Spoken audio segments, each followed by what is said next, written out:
Do you know how IKEA has mastered the art of unique branding? IKEA understands that every customer wants their home to reflect their unique style and personality. They offer a wide range of innovative and affordable furniture solutions, including their famous DIY furniture.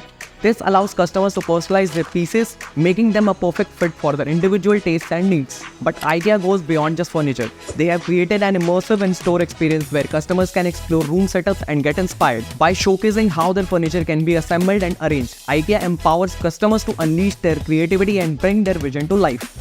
Lastly, IKEA's commitment to sustainability sets them apart.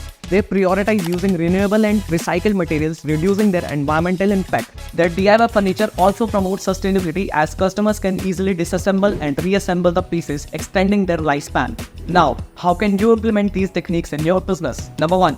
Offer customizable or DIY options that allow customers to personalize your products according to their preference. Number 2. Create an immersive brand environment that showcases the versatility and possibilities of your offerings. Number 3. Consider integrating complementary elements such as theme space or additional services that enhance the overall brand experience. And finally, prioritize sustainability by using eco-friendly materials, implementing recycling initiatives, and promoting product longevity. By following these pointers, you can establish a strong brand presence and create memorable experiences that resonate with your customers just like IKEA. Now finally, share this video with your friends and don't forget to save this video. Also follow Brand Iconic for more tips and insights.